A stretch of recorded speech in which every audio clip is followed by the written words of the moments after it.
Puso presente, me llamo Virginia. Sí, sí, sí, te puse presente. Lo único que me faltan es Ah, bueno, gracias. Oyarzábal y...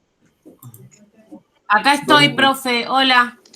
¿Dónde estás? Acabo de Oyarzábal. entrar. Daniel. Ah, está bien. Sí, acá estoy presente. Muy bien.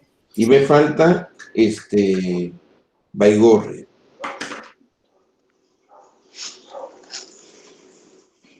Tenemos una buena asistencia. Es un buen grupo, que por lo menos en la asistencia. Yo después le puedo ver, Boaglio. Boaglio está... Baigorria está rindiendo hoy. ¿Quién? No, sí, quería avisarle que Baigorria Camila está rindiendo. Camila está rindiendo. Bueno. Sí. Quiero ver después de los exámenes a ver si mi opinión sigue igual. Está bueno el grupo. Bueno, el 29 es el examen. Van a tener 35 minutos para responder 22 o 23 preguntas. 22 preguntas salieron al final. Y el sistema del examen es un poco difícil cuando uno quiere ponerle las opciones. Es muy... una pregunta la tuve que dividir en 3 preguntas para que se pueda hacer sobre fondo de ojo. Entonces, tienen que responder bien. Por ejemplo, si hay una opción verdadera, no solamente pongan la opción verdadera, sino las otras que no son, pónganle falsas, porque si no queda la pregunta a medias. ¿Sí? Bueno, vamos a empezar. Vamos a compartir la pantalla.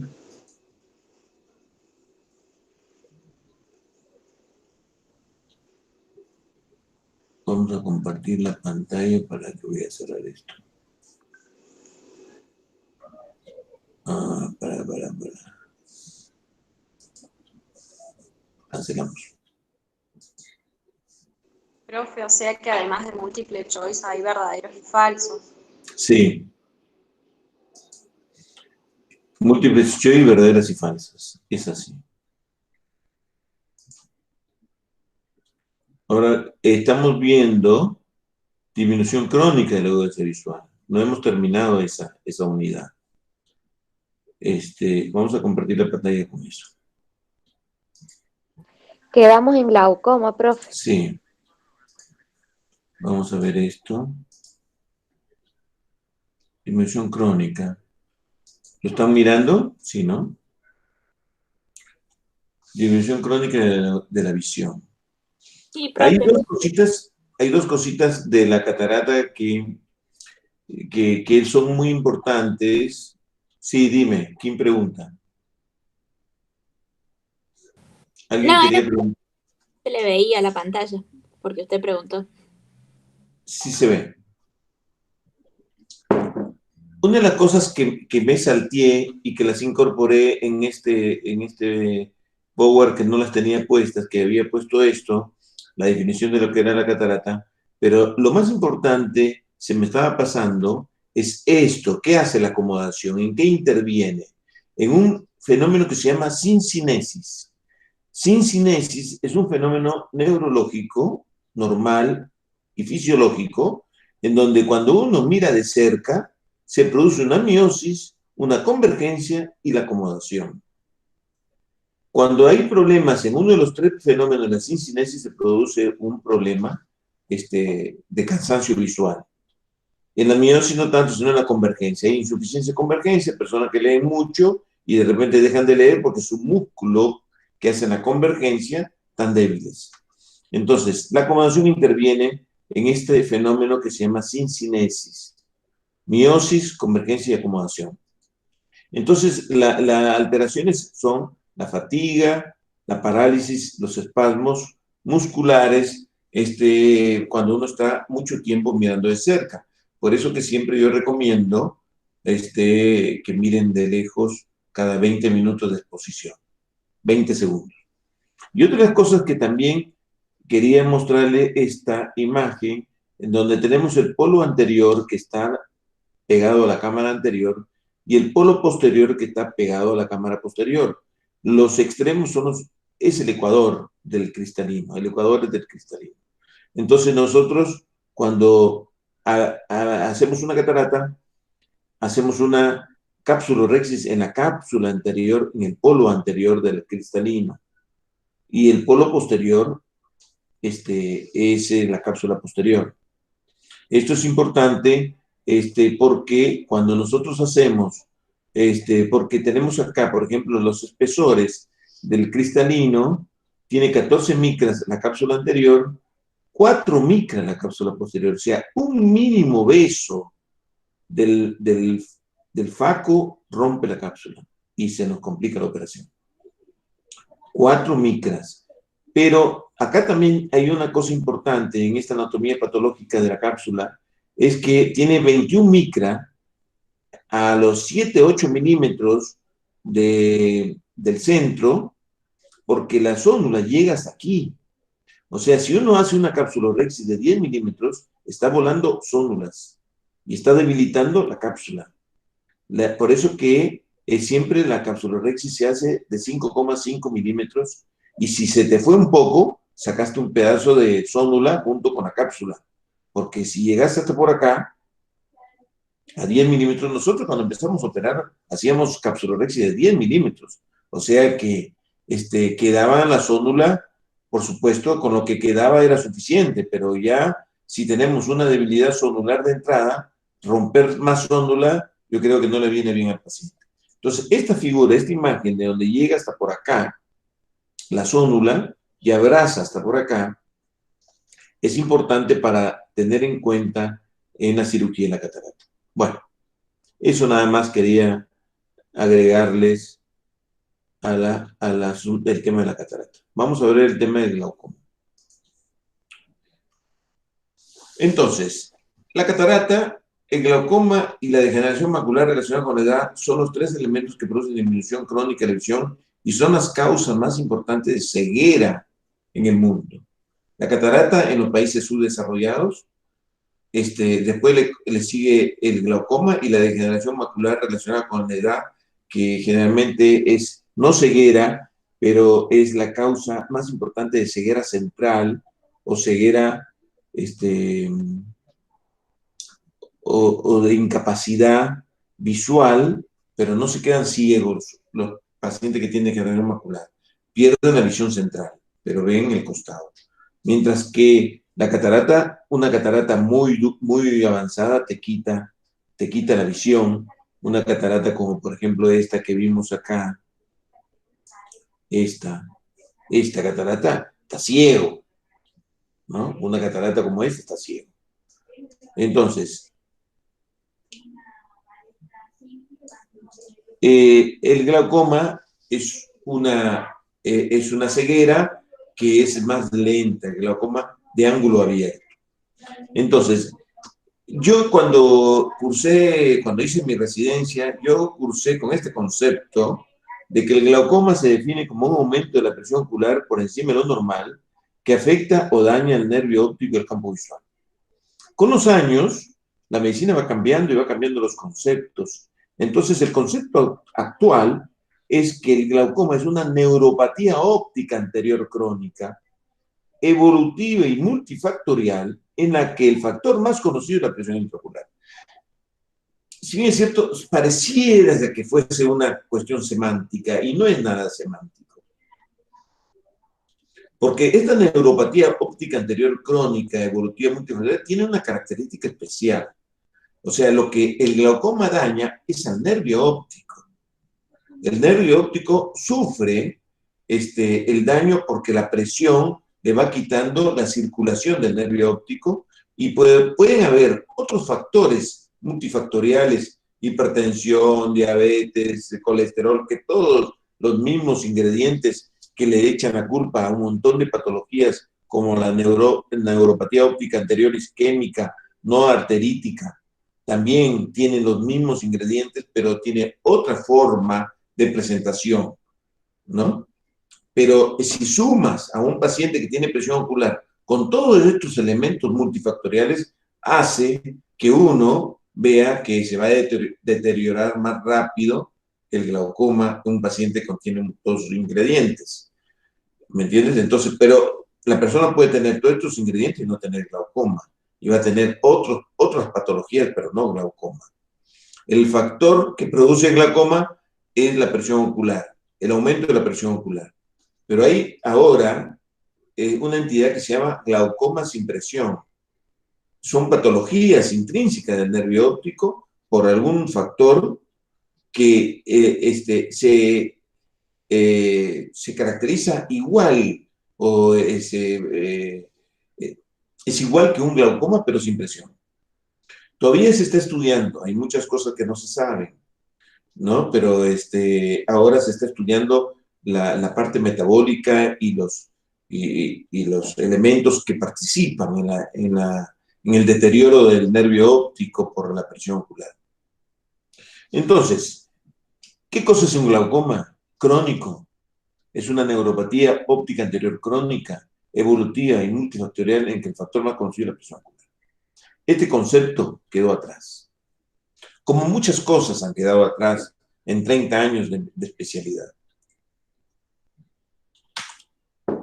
Entonces, dentro de los exámenes básicos, lo más importante para detectar el glaucoma es la presión ocular, que pueden serlo, ustedes solamente la pueden detectar en un glaucoma agudo. Un glaucoma crónico es una enfermedad silente, es una enfermedad que ustedes no van a poder evolucionarla, pero si ustedes ven el fondo de ojo y ven la papila del nervio óptico, ustedes sí le pueden decir, usted es sospechoso de glaucoma por las características de su nervio óptico. Quizás usted no sepa que tenga glaucoma. Entonces, ese examen general que vino por un cuerpo extraño o que vino porque se le bajó la visión y que de repente le miras el fondo de ojo y tiene una papila glaucomatosa, sospechosa, entonces es como para que ustedes puedan derivar al paciente para que visite un oftalmólogo y que no se recete los lentes que le dan a veces la política gratis y evitan de que uno los pueda ver y diagnosticar un glaucoma y vienen cuando ya está todo perdido. Por eso que es importante la oftalmoscopía del nervio óptico, que eso, en la tonometría, eso generalmente lo hacemos nosotros, porque ustedes no pueden saber si una presión tiene 25 o 28 con el tacto. Imposible. Solamente van a saber cuando un glaucoma agudo. El campo visual tampoco es importante de confrontación en el glaucoma, porque es una pérdida de la sensibilidad lenta. Por lo tanto, en los campos visuales de confrontación es para ver cosas muy groseras. Por ejemplo, la pérdida aguda de la visión, el campo visual de confrontación es importante, porque usted puede ver una hemianopsia homónima, una hemianopsia bitemporal, binasal, y ustedes pueden decir, acá está pasando, o una hemianopsia, o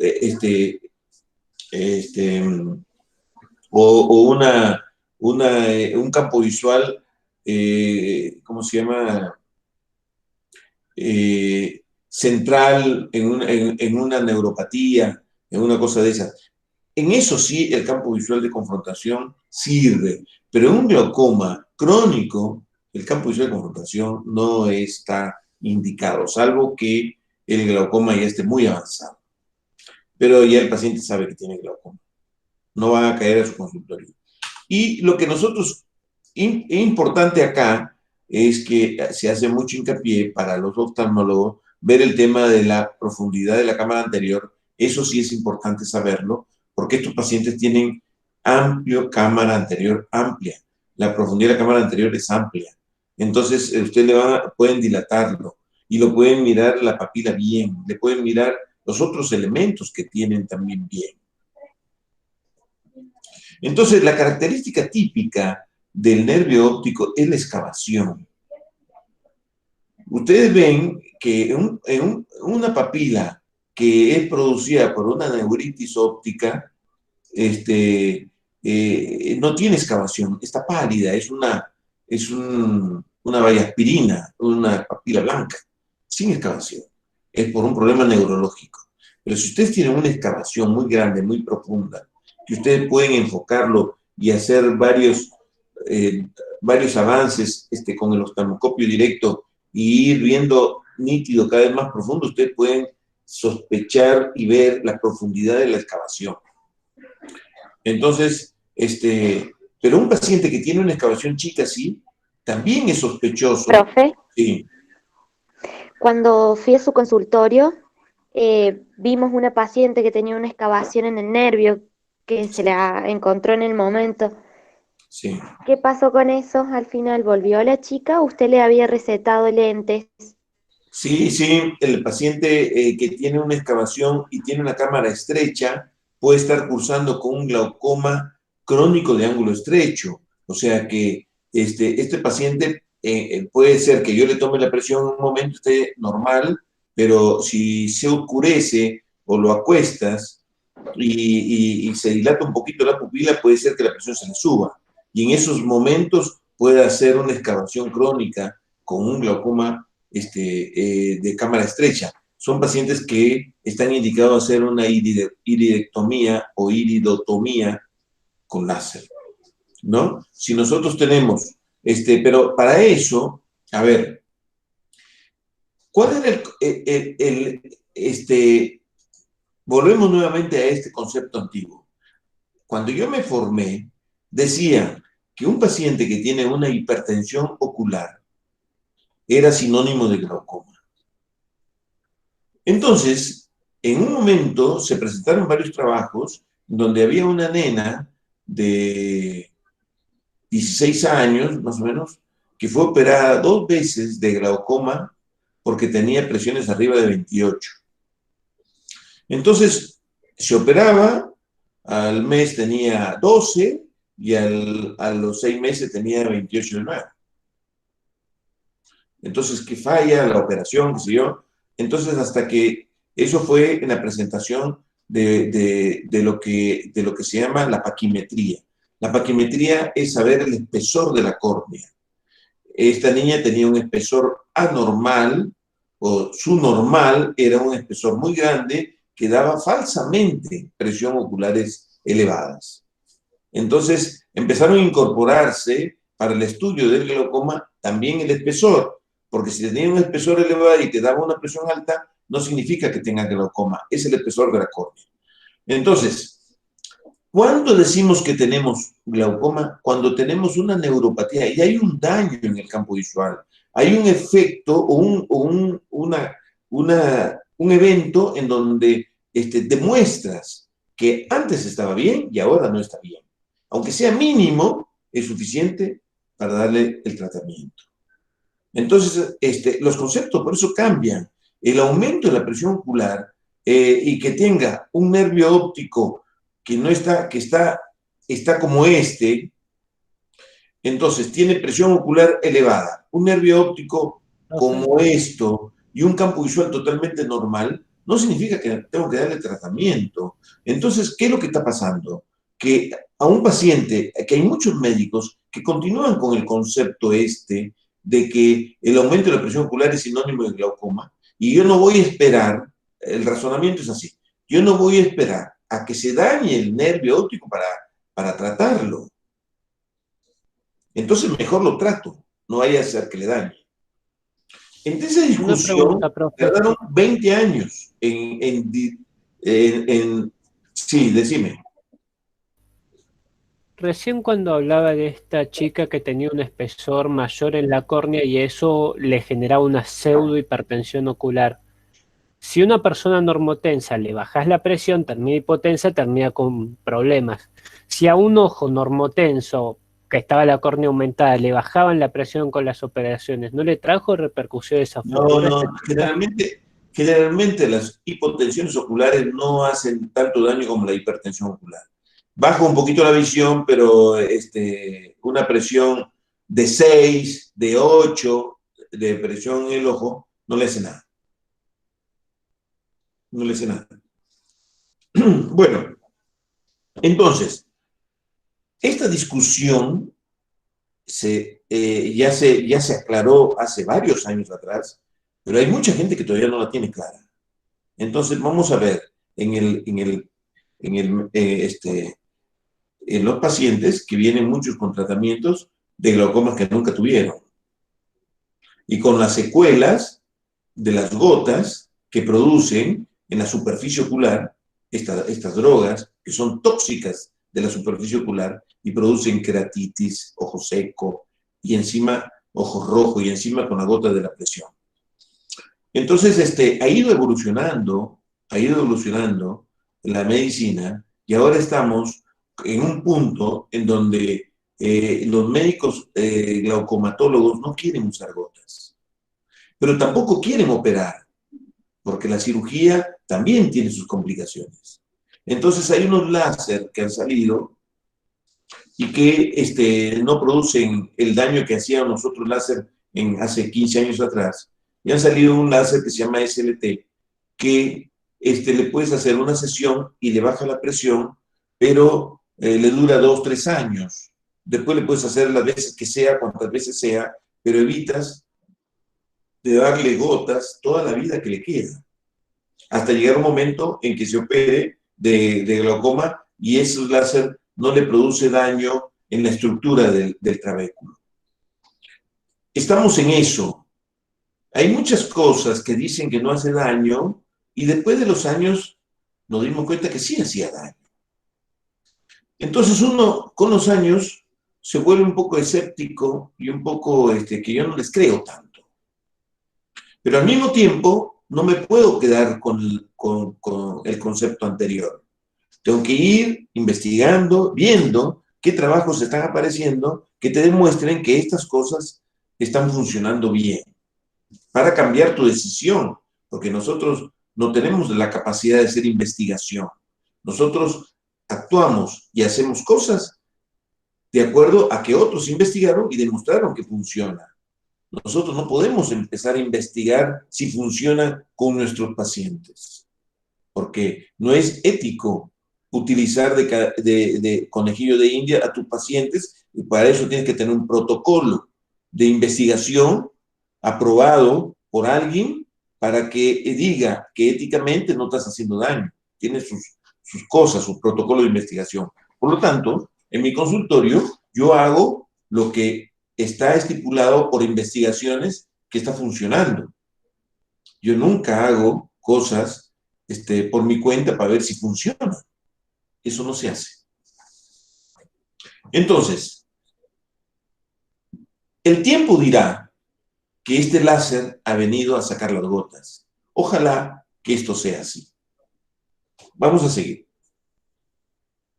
Un paciente que tiene este nervio óptico y tiene otras señales, que yo tenga un nervio óptico que no tenga papila, no tenga excavación, con una foto hace 10 años atrás, y ahora viene con un campo visual normal, todo normal, la presión dentro de lo normal, y tiene esta excavación que no la tenía, es glaucoma.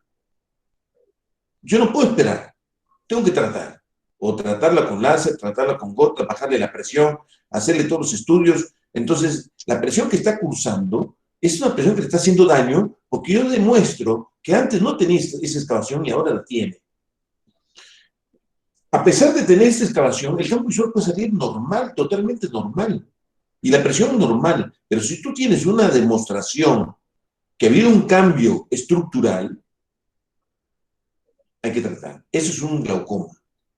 El glaucoma no es el aumento de la presión ocular. Para que el campo visual se dañe, tiene que haber mucho daño en el nervio óptico. Por lo tanto, la fotografía en nervio óptico sigue siendo útil a pesar de los años. A pesar de la tanta tecnología que ha salido, no lo puede suplir la fotografía en nervio óptico. Porque, ¿Profe? Sí. Pero en ese caso, ¿con solo la fotografía ya lo puede diagnosticar o sí o sí tiene que Si yo tener tengo el valor aumentado de 18? Pero si yo tengo una fotografía de 10 años antes que no tenía eso, sí.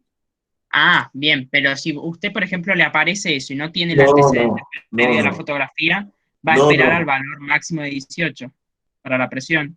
Hasta 21. Hasta 21, ¿ajá? Sí, hasta 21. Siempre y cuando que la paquimetría de normal, que el campo visual de normal, que el OCT me dé las fibras normales.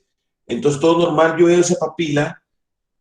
Es patológica cuando el tamaño de la excavación supera el 50% del tamaño de la papila. Está en un 30%. Si nosotros sacamos el tamaño de esta excavación, debe ser el 30% del tamaño de la papila. Esto, por ejemplo, tiene el 70 o 80% del tamaño de la papila de la excavación.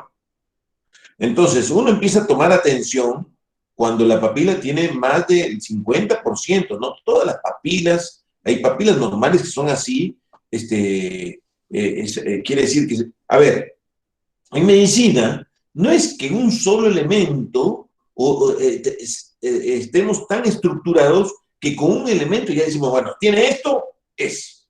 No, porque hay muchas variables, y hay que utilizar muchos elementos para llegar a un diagnóstico. No es que es patognomónico. Por ejemplo, si yo tengo este paciente que tiene esta excavación, yo puedo decir que tiene un glaucoma como no. ¿Por qué? Porque hay papilas que se llaman megalopapilas, que son muy grandes, pueden tener esta excavación de 0,7 o 0,8 y ser normal. Porque el nervio óptico pasa por acá y es suficiente para que tengas un campo visual totalmente normal. Esto es patológico si el campo visual sale mal.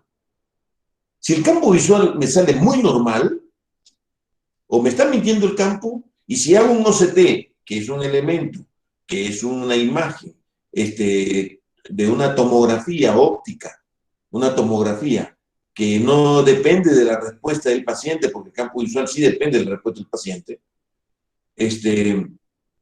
me sale totalmente normal, llena de fibras, esta papila dejó de tener valor.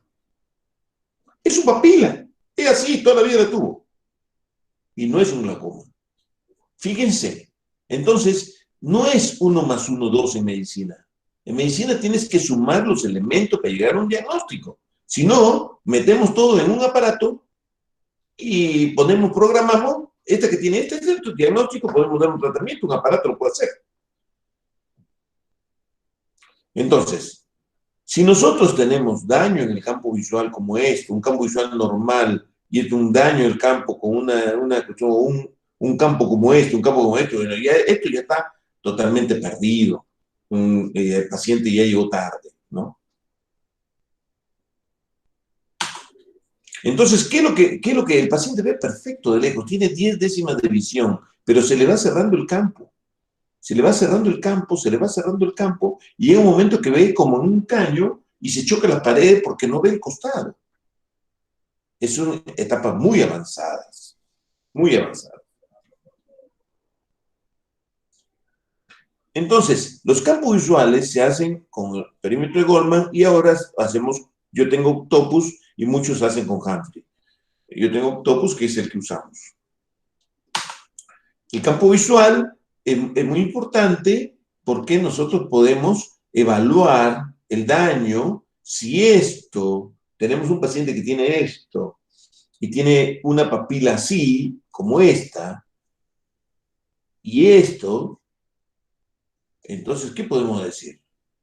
Patas de gato, cola de gato, orejas de gato. Es un gato. Es un gato. Es así. Entonces, si nosotros tenemos un paciente que tiene esta papila y tiene un campo visual como esto, ojo, no le vas a dar un tratamiento porque tiene la papila así. Si el campo visual me salió bien, hay que estudiarlo más. ¿Me comprenden? O si un paciente tiene esta papila y tiene un campo visual como repito los campos, porque no me coincide, y de otros estudios, no me coincide la papila que estoy mirando con el campo. Puede ser un problema neurológico, puede ser una isquemia, una neuropatía. Viste que las neuropatías tienen una, ¿cómo se llama? ¿Cómo le llaman? Una hemianopsia. Ya se me olvidó. Bueno. Puede ser una neuropatía, puede ser otro problema. Y la edad, tiene que ver sus antecedentes generales, tiene que ver, porque el glaucoma es multifactorial, capaz que no tenga presión, pero está teniendo problemas en el campo visual y tiene una papila que no está, algo está funcionando mal, ¿me entiendes? O sea, la medicina es así, es el arte de poder tomar los elementos para llegar a un diagnóstico. No es 1 más 1. ¿Me comprende? Profe. Tenemos esto así, un campo visual así, tenemos esto, estamos en el final del camino. Es la frustración total, hemos llegado tarde, ¿no? Es fácil un diagnóstico con un campo visual así y un nervio así. Cualquiera hace diagnóstico. El tema es diagnóstico con esa papila que parece normal y que tenemos un campo visual medio raro. Hay que empezar el diagnóstico. Entonces uno tiene que repetir los campos visuales 2 o 3 veces, y si en 2 o 3 veces me sigue saliendo la misma mancha, la misma cosa, entonces tengo que tratarlo, por más de que no tenga la quinta parte de la excavación. Este paciente algo le está pasando, hay que hacerle un examen general, hay que ver su circulación, hay que ver sus vasos, hay que ver la hipertensión, la diabetes, el colesterol, los triglicéridos. Algo está haciendo que esta persona está perdiendo visión. Profe, entonces esto tranquilamente se podría confundir con una neuropatía diabética que afecta el nivel ocular. Sí, pero la neuropatía diabética no te produce excavación. Este paciente puede tener una papila así y tener toda una neuropatía diabética florida, proliferativa, y tener la papila sin excavación. O sea, lo que quiero que entiendan es que hay que asociar cosas coherentes, ¿no? No todos los diabéticos que tienen retinopatía diabética tienen excavación y tienen glaucoma. Pero si el paciente tiene glaucoma y tiene diabetes, ojo con ese nervio. No sé si me entienden la idea.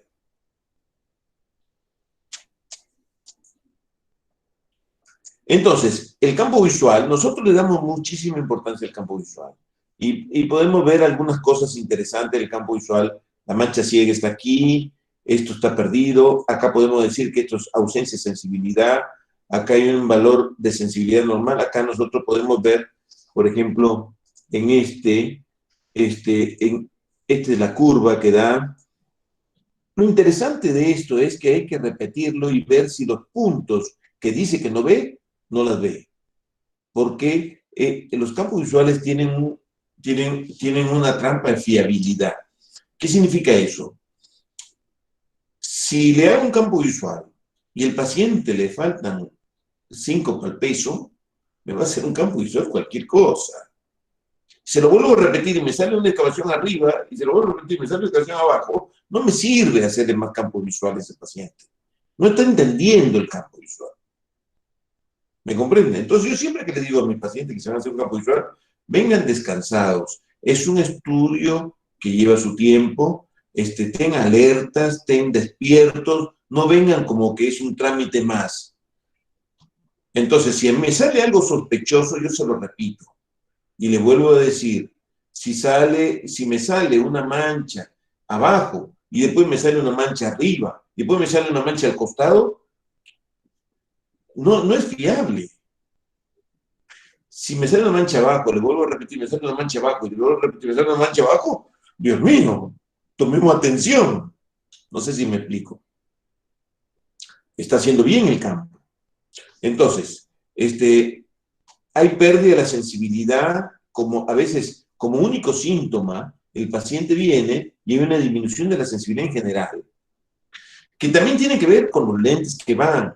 A veces tienen mucho aumento, entonces o sea, hay muchas alteraciones técnicas y no reales. Uno tiene que ver lo real. Entonces uno tiene que hacer un campo que te sirva al paciente, no es un campo más. El campo visual es muy importante en el seguimiento del glaucoma, sigue siendo importante. Podemos clasificar el glaucoma como que el glaucoma primario de ángulo abierto que estamos viendo hoy es más del 70% de todos los glaucomas. Después le sigue el glaucoma primario de ángulo estrecho. Después el glaucoma secundario, creo que acá está mal el orden, vamos a cambiar el orden. Porque el glaucoma congénito es muy raro.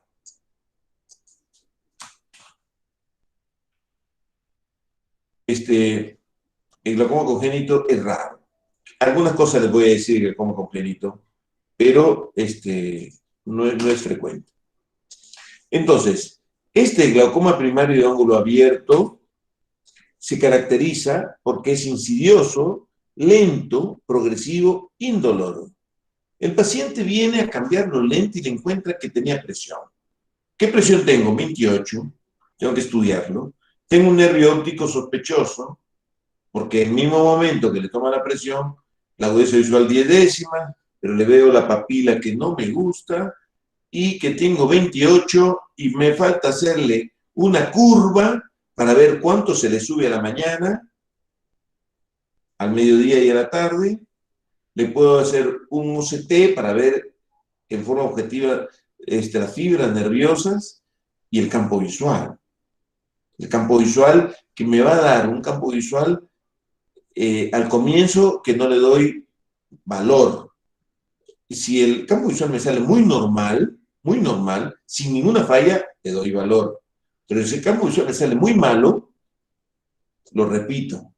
Y me fijo en dónde salió malo. Lo repito al mes. Y le digo, por favor, preste atención al campo visual. Yo sé que es molesto, es cansancio. Hacemos un campo visual que dura 2 minutos, 3 minutos, 4 minutos. Hay que dejarlo descansar. Y toda esa cosa para ver si me repite el defecto en el mismo lugar. Si me repite en el mismo lugar, yo tengo que ir a buscar el nervio óptico y la papila, que es opuesto al lugar del campo, a ver, y las fibras, a ver si hay algún defecto. Entonces, ¿cuál es la fisiopatología del glaucoma de ángulo abierto? Hay una falla en el trabeculado. El trabeculado es una estructura muy compleja, en donde por ahí, por el trabéculo y por la vía uveal, se elimina el humor acuoso. El humor acuoso se forma en el cuerpo ciliar para nutrir el cristalino, la córnea y parte del iris y todo el elemento, y sirve de desecho también de los elementos que se producen ahí y se eliminan al sistema venoso del ojo. Entonces, el glaucoma primario, que no se sabe por qué es primario, no se sabe cuál es la causa, se sigue investigando, pero no se sabe por qué aparece después de los 40 años y por qué aparece. A veces son glaucomas congénitos tardíos, entonces uno tiene que mirarles el ángulo con un goniolente a todos los glaucomas de ángulo abierto, mirarlos bien, porque si hay elementos congénitos que no tienen que estar en el ángulo, uno ya puede decir, este no es un glaucoma primario, esto es un glaucoma congénito tardío. Ya le puedo poner un nombre. ¿Me entiendes? Bueno, veo el trabéculo perfectamente normal, ángulo bien, entonces ya le digo, todavía no sé cuál es la causa. Si hay algo que está tapando o tapizando el trabéculo, uno ya puede decirle, eso que tapiza es congénito y eso es lo que le está produciendo la lesión. Por eso que es importante la gonioscopía. La gonioscopía es un estudio de la lente, del ángulo, con una lente que se coloca, que lo hacemos nosotros, los oftalmólogos, para mirar el ángulo y su estructura y mirarle todas sus características en los 360 grados, a ver cuánto hay y anotar si puede haber tenido una crisis, por ejemplo, de una uveitis, que después no se repitió y parte del iris está pegado acá y tiene sinequias anteriores, y me está tapizando el ángulo y por eso está teniendo presión. ¿Y usted tuvo uveitis? No sé si tuvo uveitis. Hay uveitis que cursan con pocos síntomas, un ojo rojo que puede ser una conjuntivitis, que ellos creen que es una conjuntivitis, ponen una gotita con corticoides y se les va, y de repente lo que sí tenían era una uveitis, o una epiescleritis, o un proceso crónico que empieza a aumentar, a producirse una alteración en la permeabilidad de la barrera uveal, y empiezan a pasar elementos plásticos y empiezan a producir sinequias. Entonces este glaucoma crónico de ángulo abierto primario ya no es tan primario, es secundario a unas sinequias, es secundario a una uveitis. Entonces ya le podemos poner nombre. Hay muchos glaucomas primarios de ángulo abierto que son primarios por la ignorancia del que le examina, no porque sea primario. Primario es cuando ya buscaste todos los elementos y no encontraste una explicación. Entonces, es un glaucoma primario. Entonces, creen que el defecto está en el trabeculado. Entonces, ahora están con el SLT de moda, como todas las cosas que salen de moda, a pegarle al trabeculado, y es como que no dañan el trabeculado, es como que rompen algunas fibras y dejan pasar el humor acuoso con más facilidad. Entonces, evitamos utilizar gotas. Hay muchas complicaciones con las gotas. Entonces, aquí vemos en este esquema más o menos cómo es el tema del canal de Slane y de todos los elementos que están saliendo ahora para tratar de mejorar el paso de la salida del humor acuoso. Esto es un tema bastante complejo, el trabeculado y todos sus elementos, en donde hay una dificultad en la salida del humor acuoso por el trabeculado. Entonces, ¿cómo es la epidemiología? ¿Cuál es la incidencia? El 1% de las personas mayores de 40 años tienen glaucoma crónico de ángulo abierto. El 1% de la población general en mayores de 40 años tienen glaucoma crónico de ángulo abierto, y el 3% en los mayores de 70 años.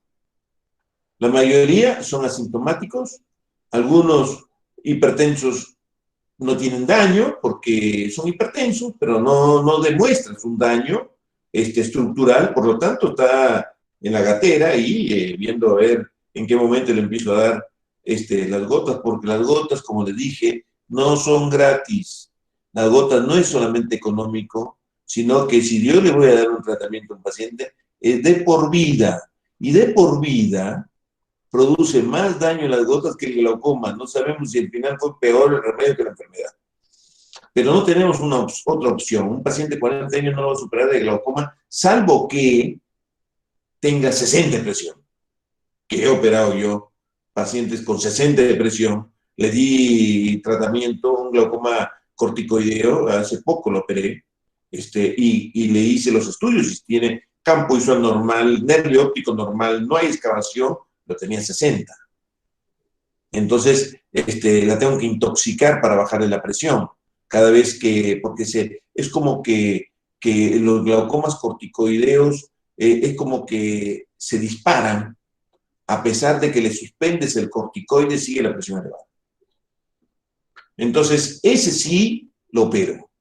No, si tiene 40 años, 45 años con un síndrome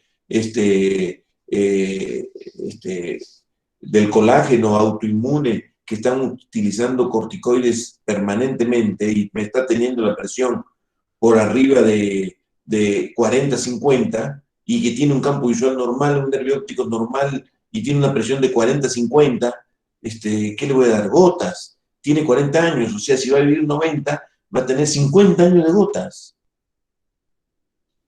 Los opero. Esa es mi actitud. Por supuesto, el que no opera da gotas. Y así están. Mucha gente con gotas. Y al que son hipertensos oculares, le dan gotas. Pero tiene 26 años, sí, me lo recetó el doctor hace 4 años que uso esta gota y tengo los ojos secos.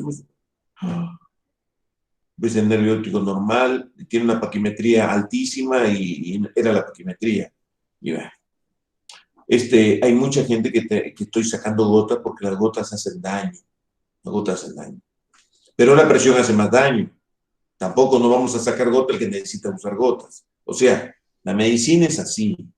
No, tenemos que tener el criterio médico, y para tener criterio médico tienes que saber, tienes que estudiar. No lo que se te ocurra o lo que tú crees que sea por sentido común. El sentido común médico es con base médica. No es un sentido común de doña Rosa de la esquina. Ese es el peor de los sentidos. Si no tienes base médica, no tienes cómo emplear sentido común. Para tener sentido común tienes que saber. Entonces tienes que estudiar. Profe, Bueno, sí. En el caso de las personas que no tengan la presión elevada y no tengan las lesiones diagnósticas del glaucoma, pero que tienen la presión como ahí al límite, ¿qué se hace en esos casos? Si no tiene la presión elevada, si tiene la presión no son al límite, supongamos que tiene la presión al límite, pero tiene un campo visual normal, nervio óptico normal, y seguimiento, una vez al año o cada 6 meses, le repito todos los estudios. Apenas me dé una de bastos, le empiezo el tratamiento. ¿Pero con qué? ¿Con las gotas le empezaría? Con gotas. ¿Por qué? Porque no tengo tantos elementos como para operarlo.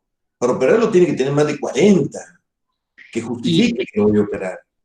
Claro, y esos pacientes así, que van a continuar con las gotas toda la vida, porque ya está perdiendo el campo. Hay una demostración de un daño. Va a tener que ponerse gotas toda la vida hasta que salga un láser que me saque las gotas. Bien. El otro día en un webinar, yo hice una pregunta, un webinar en donde se juntan todos los glaucomatólogos de Latinoamérica, de habla hispana, desde España hasta México y parte de Estados Unidos, nosotros, por supuesto, todos. Entonces pregunto yo, como una pregunta como hiciste vos, Facundo, uno de ustedes tiene un aumento de la presión ocular y que se afectó el daño, tiene un pequeño daño y ya se notó en el campo visual que ya es el diagnóstico de que necesitas un tratamiento, ¿qué tratamiento prefieres? ¿Las gotas o hacerte una SLT? ¿Qué contestaron? Me hago una SLT, no doy gotas. Entonces, fíjense hasta dónde los glaucomatólogos están convencidos que la SLT es la panacea y que hay un conflicto de intereses entre los laboratorios de las gotas y los productores de láser. Entonces tú vas a un webinar en donde te hablan de gotas y desfenetran el láser. Tú vas a un webinar donde hablan de láser y desfenetran a las gotas. Tú estás en medio de esta historia. Entonces, yo en mis años de práctica, yo llego a la conclusión de que las gotas son nefastas. Pero no tengo otra, como el caso que dice Facundo. Una persona que tenga el borderline y que apenas tiene un pequeño daño del campo visual, pero apenas un pequeño del nervio, que ha detectado, ya ha comprobado de que antes estaba bien, que ahora está mal, le tengo que dar gotas. No lo voy a meter en una cirugía. El láser no tengo. Vale $80. No lo tengo. Sí. Yo es el que le decía. Lo que pasa es que justamente yo soy borderline. Y ya llevo, por ejemplo, ya 4 años ya con gotas. Y bueno, capaz que nunca necesitas usar gotas. Porque yo necesito una demostración estructural de que justifique las gotas. ¿Qué edad tienes tú? 21, pero igual, por ejemplo, a mí me hicieron el campo y tenía una leve disminución, y cuando me vieron el nervio, tienen como no es demasiado, pero sí tiene una pequeña excavación. Hay que evaluarlo. Hay que evaluarlo, pero no te vas a poner gotas. ¿Cuánto? Tienes 21 años, uno promedio de vida de 80, 60 años de gotas. ¿Qué para pensar? Claro. Y sí. Bueno, yo estoy sacando muchísimas gotas. Yo tengo que hacer una gonioscopía. ¿Te hicieron alguna vez una gonioscopía? ¿Que ponerte un lente de contacto para mirarte el ángulo? Sí, siempre que voy al control me hacen ese.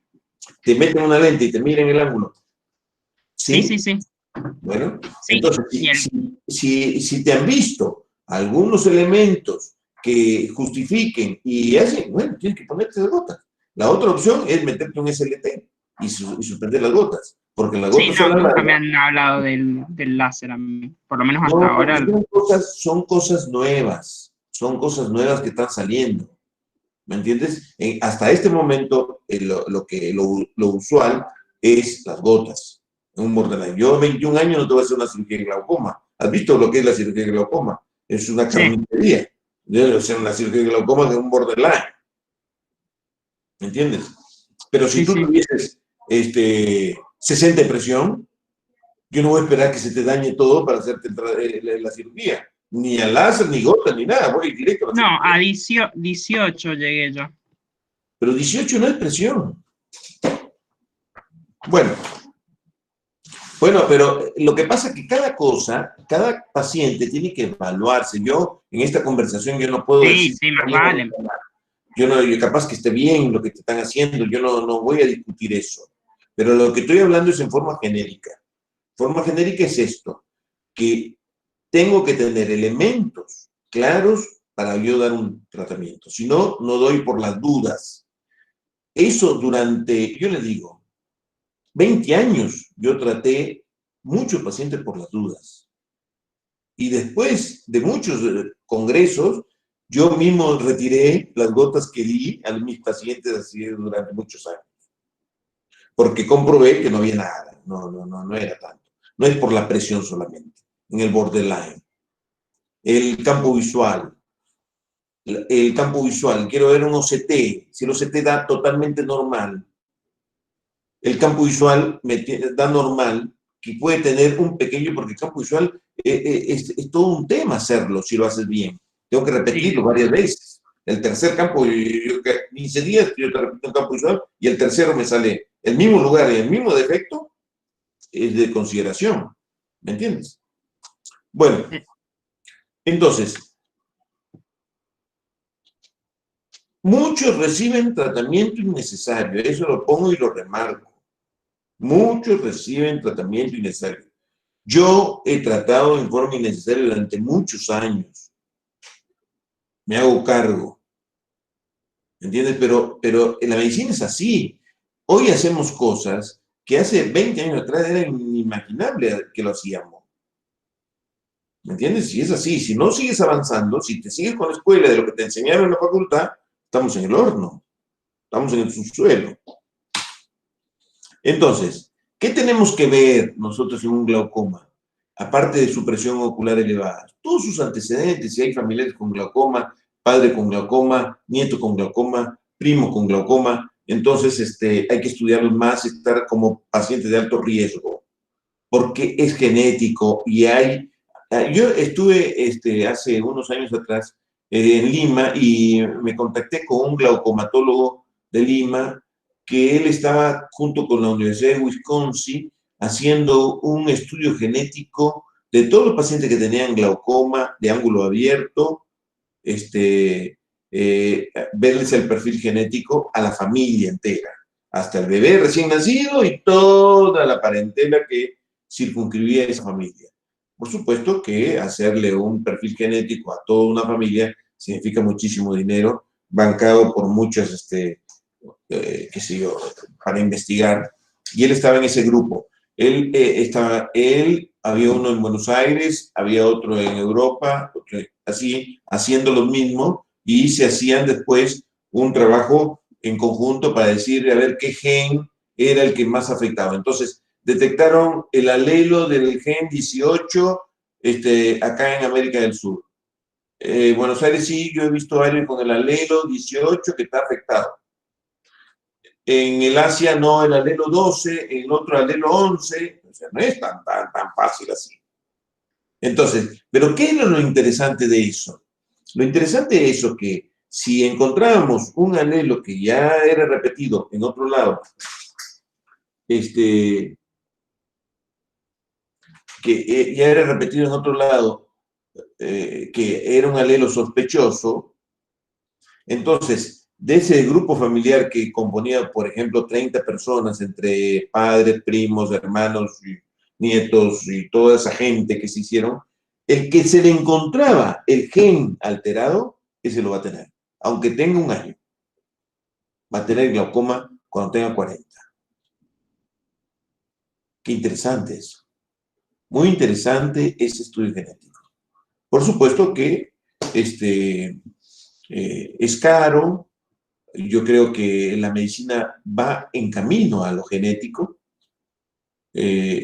porque el genoma humano, es el estudio del genoma humano, es el que te va a detectar cuáles son las patologías que vas a tener, no solamente el ojo, sino todo, y con qué medicación puedes modificar ese genoma para poder no tener este problema. Supongamos de que ahora hay tratamiento para mover ese genoma 18 en un niño de 1 año, yo le hago un tratamiento, ese genoma se normaliza y ese chico no va a tener el glaucoma. Entonces, eso evitaríamos hacerles estudios a todos los demás que no tienen ninguna alteración genética. Entonces, ¿Cuánto nos ahorramos de plata, ¿no? Hacer estudios al cohete, porque mi tío tenía glaucoma o mi papá tenía glaucoma o mi primo.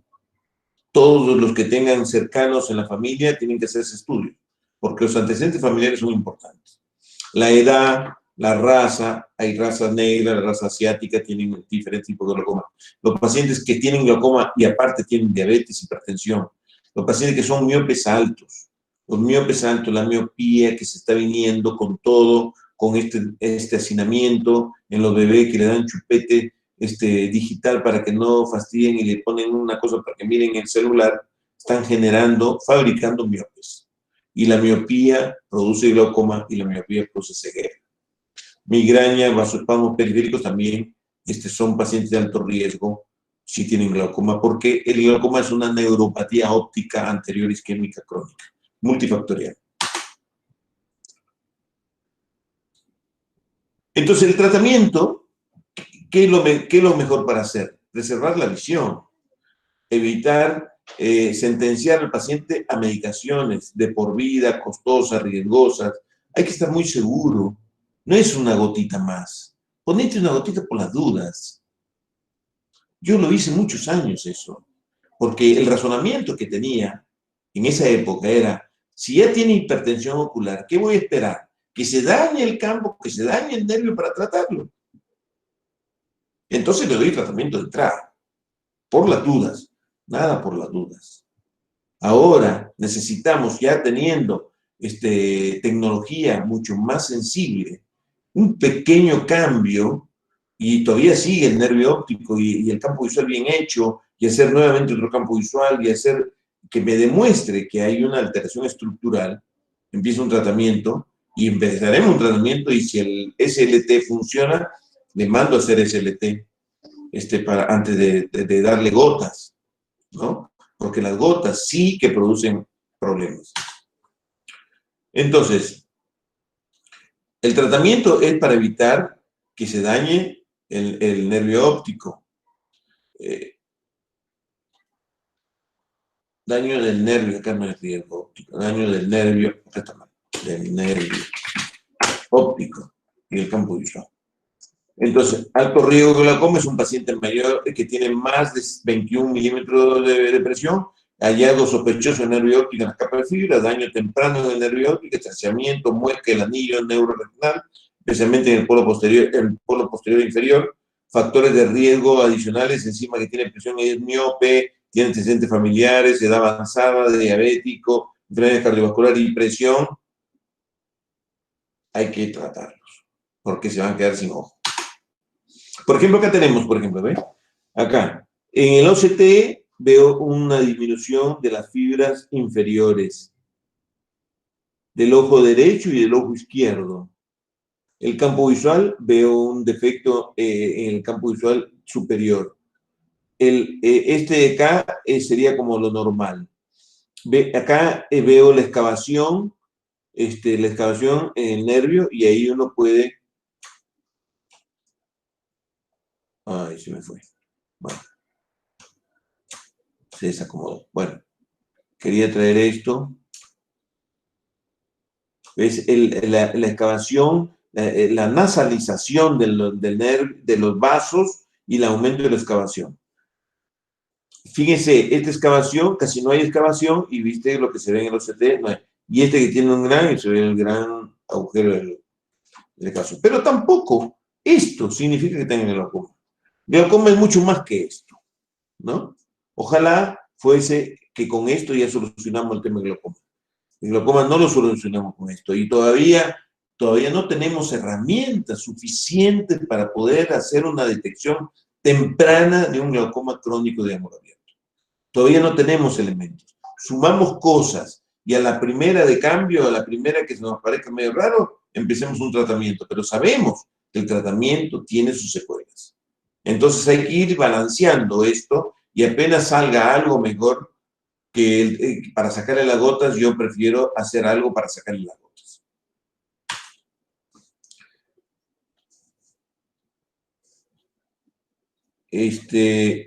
Acá, por ejemplo, vemos daño en el nervio óptico, vemos una excavación grande, acá tenemos este nervio que también está excavado. ¿Por qué? Porque el análisis y el estudio de la papila no es solamente ver esto tremendamente anémico y sin vasos, es ver cómo quiebra el vaso, cómo hace una curva del vaso.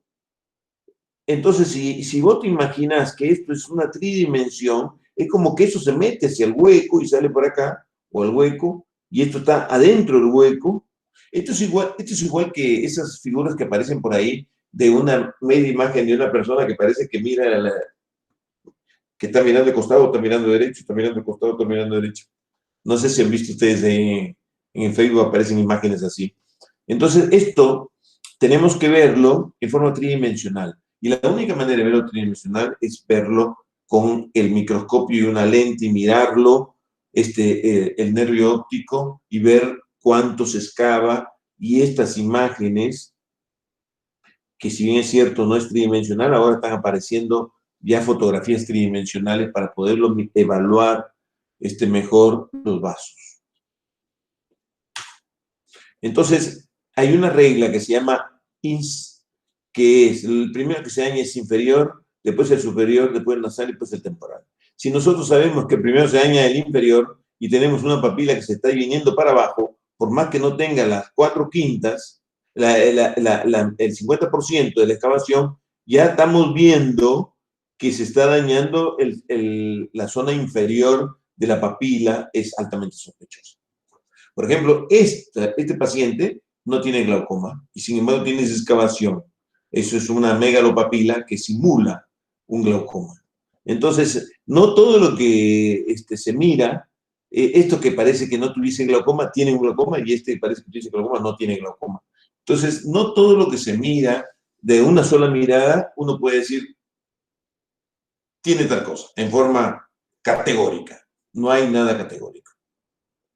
Ahí todavía se siguen, no sé, si fuese tan fácil, no existirían más congresos, ni webinars, ni estudios de glaucoma, la teníamos facilísimo. Con 2 o 3 cosas ya estamos. No es así. Ve, por ejemplo, el nervio óptico. Si tenemos un nervio óptico que estaba así y después está así, aunque me dé a mí el campo visual normal, yo lo tengo que tratar, porque ya hay un daño estructural. Si antes lo tenía acá y después lo tenía así, se nos fue la mano, porque este paciente lo dije, véngase dentro de un mes para tomar la presión, y volvió a los 10 años, se le rompieron los lentes y vino así. Ya no tenía campo, ya es tarde. ¿Entiendes? O sea, que el paciente toma conciencia que no ve cuando ya se perdió más del 90% del nervio. O sea, que nosotros no tenemos que esperar que el nervio esté así.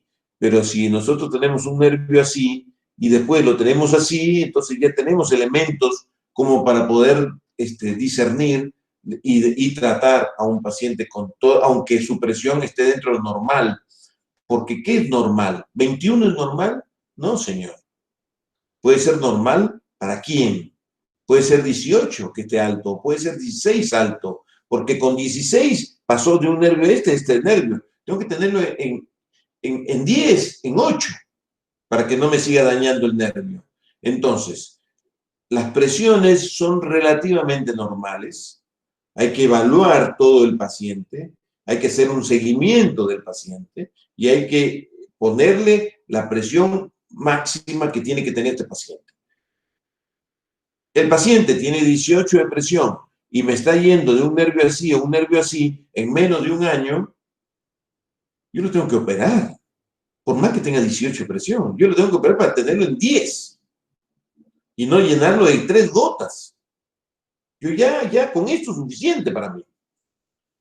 A ver, yo he operado mucha gente que está con 3 gotas de presión y siguen perdiendo el nervio. ¿Qué estamos esperando? ¿Qué estamos haciendo? Hay un médico Chan, que era un médico coreano, que se fue a hacer un fellow a Londres.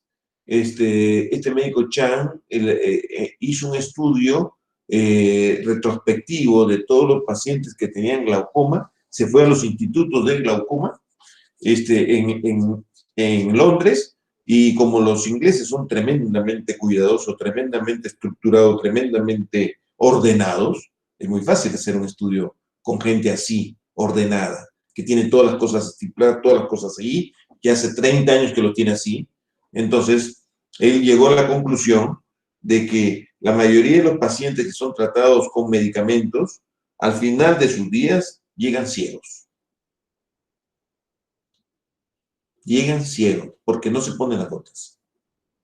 Entonces, él decía de que hay que cortar el camino, que hay que estar muy atento en estos pacientes y hay que estar prestando más atención, que si tenemos un nervio óptico así, y si ya lo tenemos así, ¿qué vas a esperar? ¿Que llegue así para decir que hay que operarlo?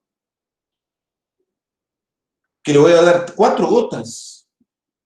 No se puede dar más. Todo tiene un límite.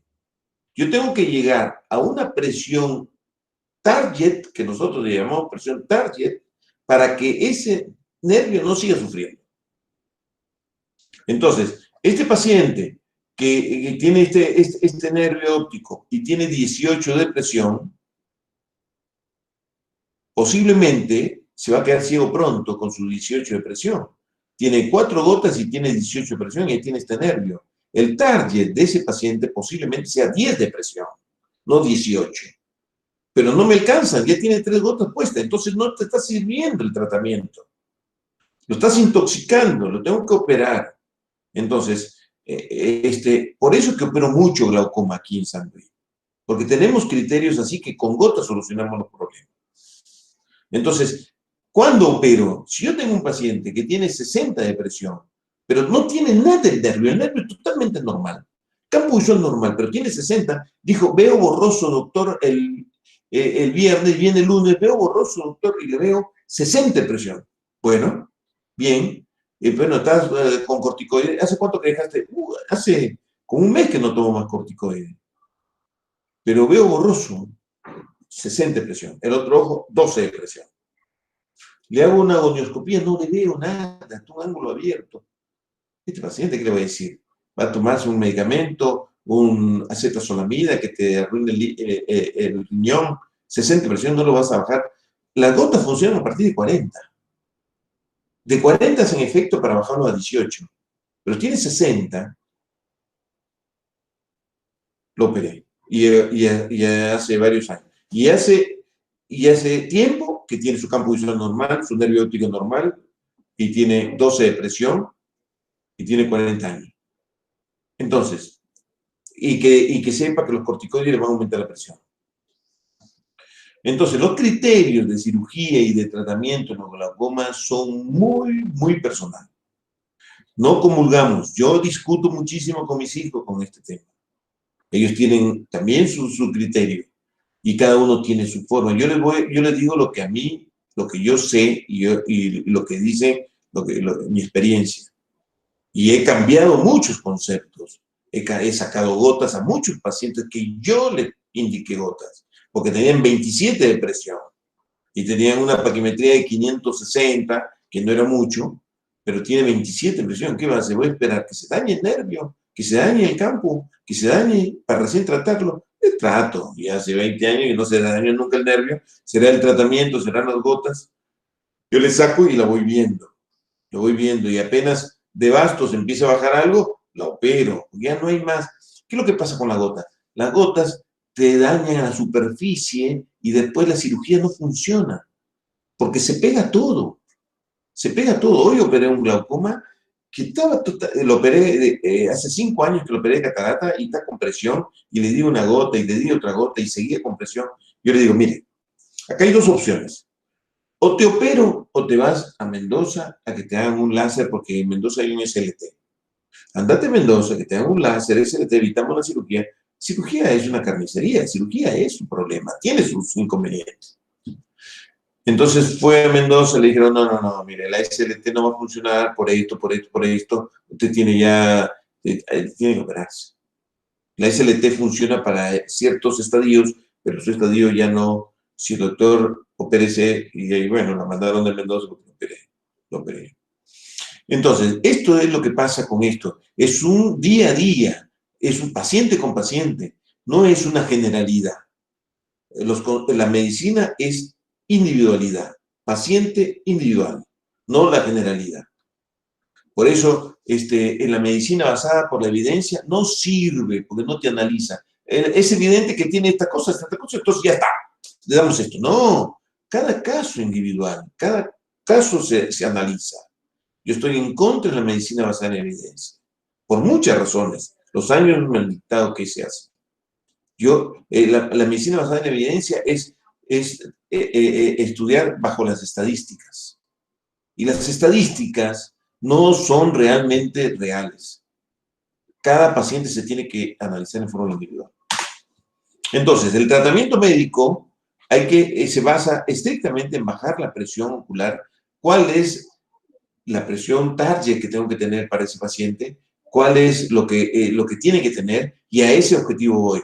Con gotas, con láser, con dispositivos, con cirugía, con lo que sea, pero yo necesito que ese paciente tenga esta presión. Porque si no, estamos perdidos.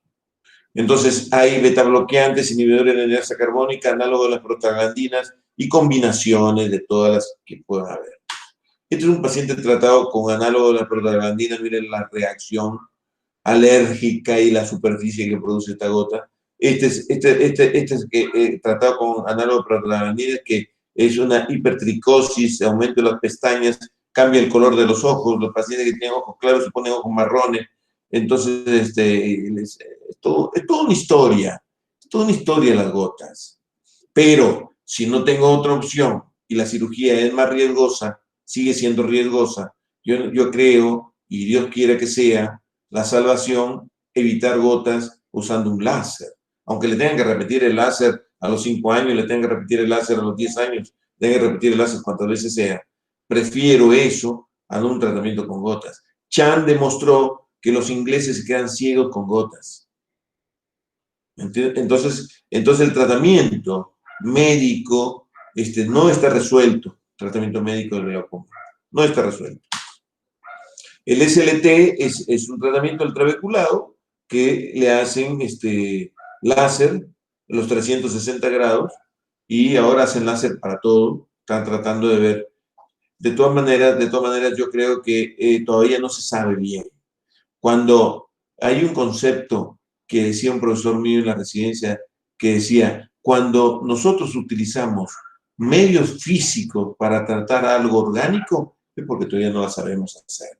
Todavía estamos en pañales de resolver el problema. Si nosotros hemos vuelto a utilizar medios físicos para tratar para eso todavía no quiere decir que esto sea la panacea. Pero yo creo que va a ser mejor hacerse un SLT que meterse unas gotas que te crezcan las pestañas, que te crezcan, que tengan ojo seco, que tengas todo el problema de superficie. Entonces, ¿hasta dónde podemos llegar? Aquí podemos ver, por ejemplo, un glaucoma operado a la semana, y es el mismo paciente operado, cómo se ve a los 6 meses, que filtra esta cirugía, filtra por ahí. Esta es una paciente que operé de estos. Bueno, son fotos de la Asociación Panamericana de Oftalmología para que vean cómo se hace una trabeculectomía, que prácticamente es lo mismo, hacen una tapita, entran acá, usan este punch, que es el que uso yo. O sea que no han cambiado en muchas cosas de lo que hacemos nosotros. El glaucoma primario de ángulo estrecho ya lo hemos hablado un montón de veces, que me parece que lo puse aquí como para completar la idea del glaucoma, pero son entidades totalmente diferentes, el glaucoma primario de ángulo abierto que el glaucoma primario de ángulo estrecho. Bueno, esto se da generalmente en ojos pequeños, hipermétropes, cámara anterior estrecha, cristalino de gran tamaño. Ya hemos visto estas cosas del ataque al glaucoma agudo. Glaucoma crónico subagudo es un glaucoma de ángulo estrecho crónico que hace crisis, visión borrosa, cefaleas. Estos hay que mirarles el ángulo para ver si no tienen, que hay que hacerle una iridotomía con láser para ampliarle la cámara. En algunos casos de los pacientes que son jóvenes, que no tenemos que tratar. Entonces es importante ver la profundidad de la cámara, aprendan a usar la linterna, nosotros usamos el Van Hering, que es con la cámara, con el haz de la lámpara de hendidura, pero esto puede ser, este paciente que tenga una gran cámara puede tener también estrecho, porque la intimidad del ángulo puede estar cerrado, puede haber sinequias, puede haber algo en el ángulo, y si yo me confío de que tiene una cámara tremendamente amplia y tiene un ángulo estrecho en la intimidad del ángulo. Por eso, 1 más 1 no es 2.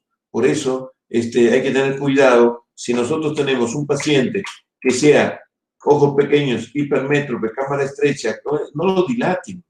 Aunque le vean una cámara amplia, aunque le vean con la linterna una cámara amplia. Si son hipermétropes, no dilaten a mayores de 40 años hipermétropes. Dilaten a los miopes. No hay problema porque tienen cámara amplia.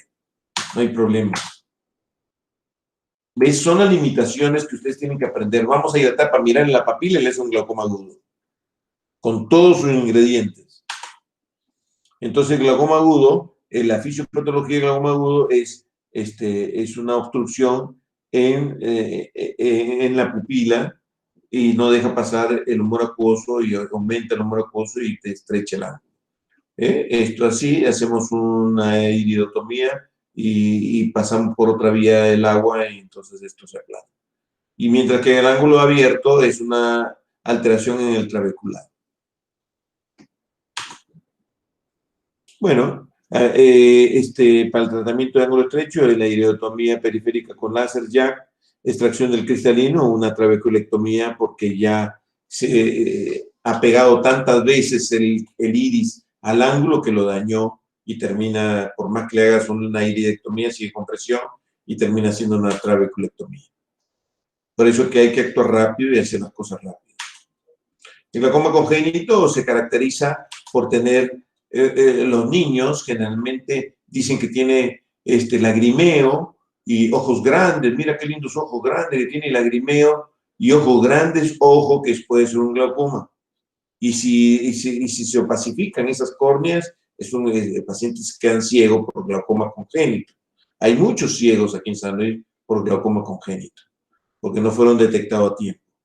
Entonces, esto es importante saberlo, pero si el 1% de la población tiene glaucoma, de ese 100% de glaucoma, el 1% es congénito, o sea, es raro. Y glaucoma secundario podemos ver, por ejemplo, con corticoides, es una paciente que tiene un punto un plug, que tiene ojo seco, le hice un glaucoma y aparte usa corticoides, tiene 40 años, le hice una trabeculectomía y se le pegó toda la trabeculectomía, le tuve que poner una válvula, después hice una catarata, le operé la catarata, le puse una lente, 40 años, 42 años.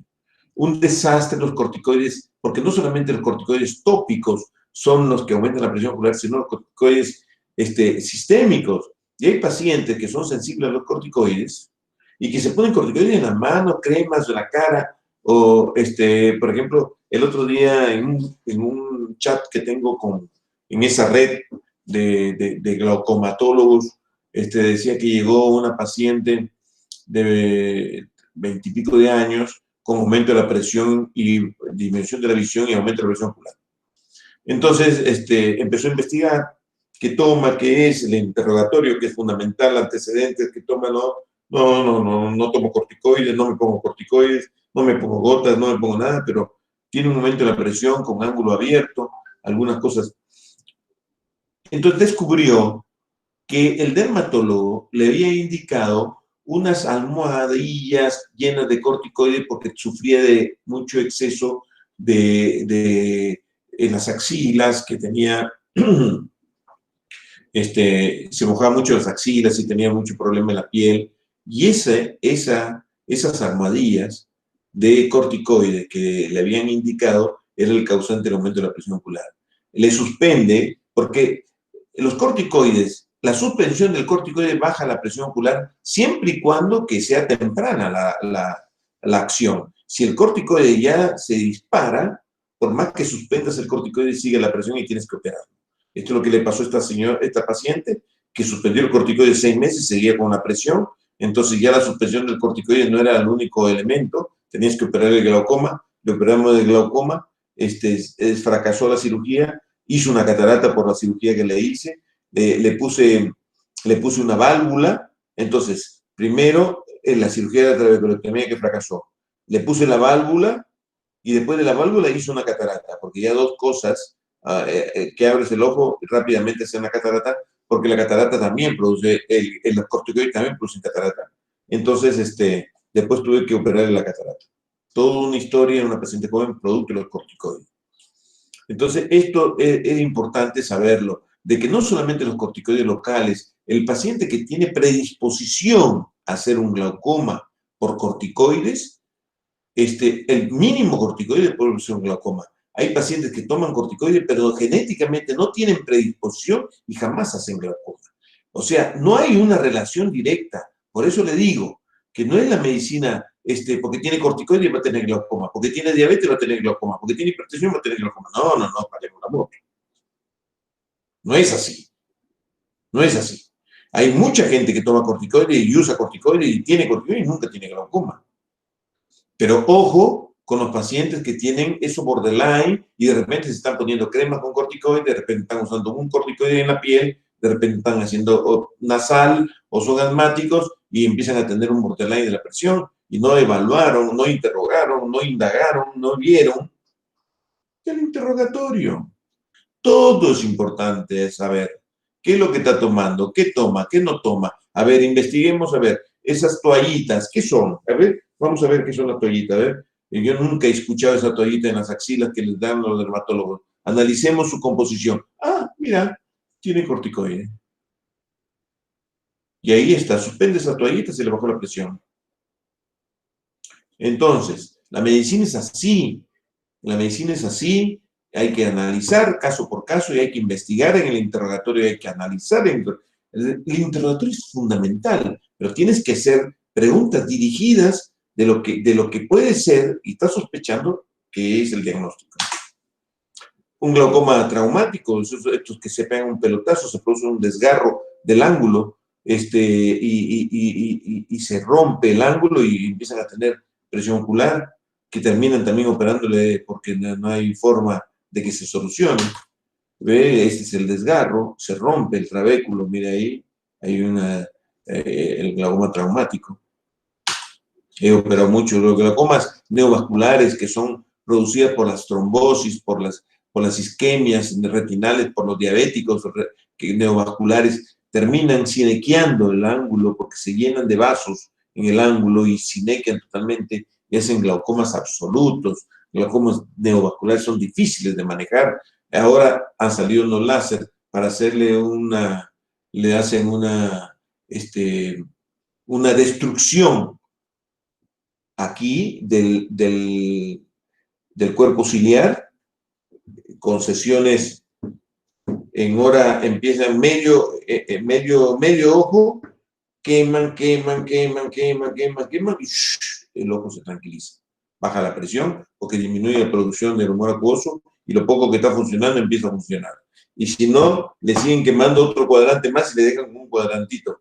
Pero todo tiene que ver con la gonioscopía, a ver qué sector está menos vascularizado, qué sector vamos a dejar, qué sector se hace láser. Bueno, eso son nuevos tratamientos para estos glaucomas difíciles de tratamiento.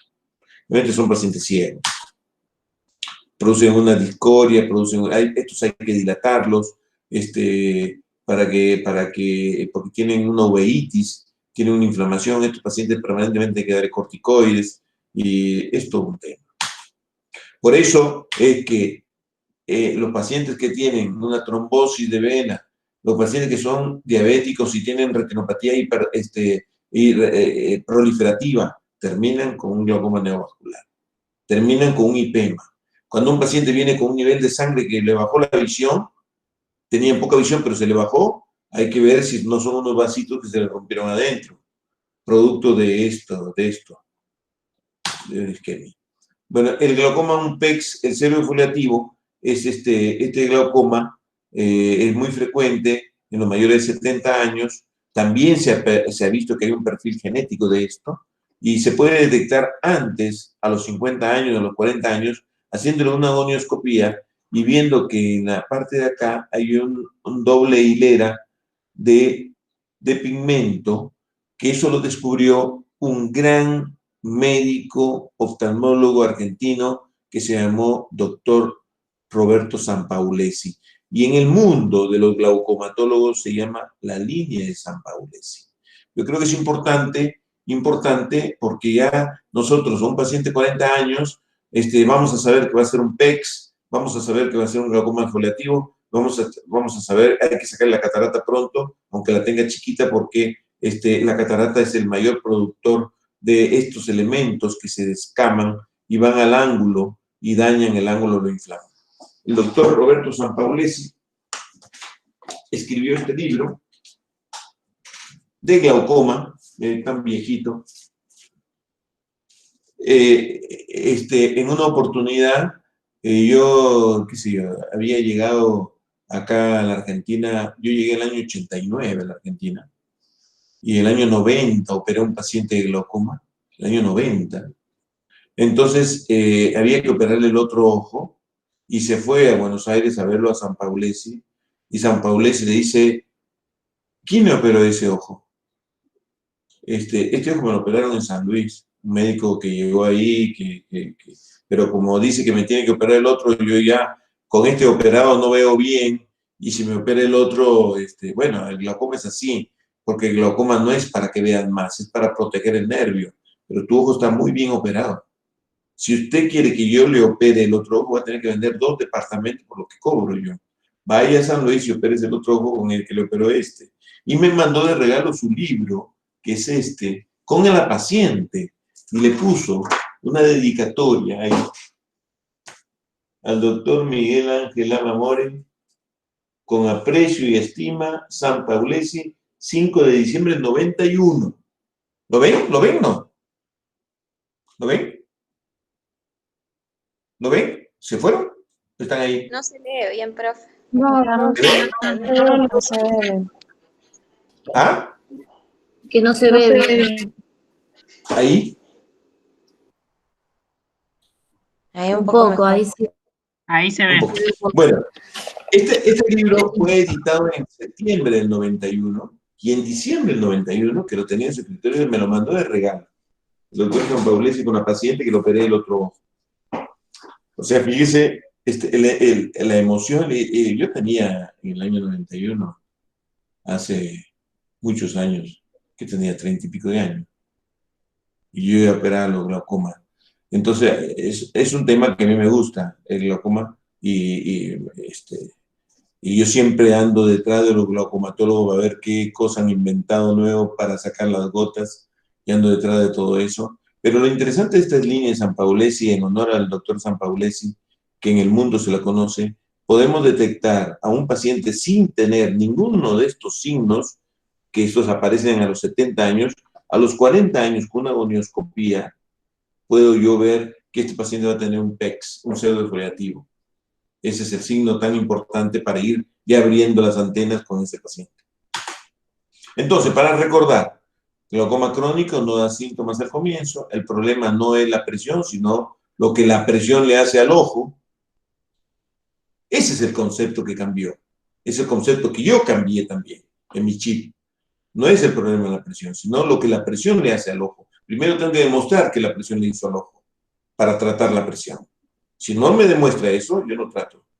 Medicación puede tener muchos efectos sistémicos, los corticoides locales y sistémicos pueden producir elevación de la presión ocular. Contraindicaciones de medicaciones sistémicas son para el paciente de ángulo estrecho. Por ejemplo, hay un paciente que dice que van a tomar un neurotrópico, dice está contraindicado para los pacientes que tienen glaucoma. No para todos. Está contraindicado para el paciente que tiene glaucoma de ángulo estrecho.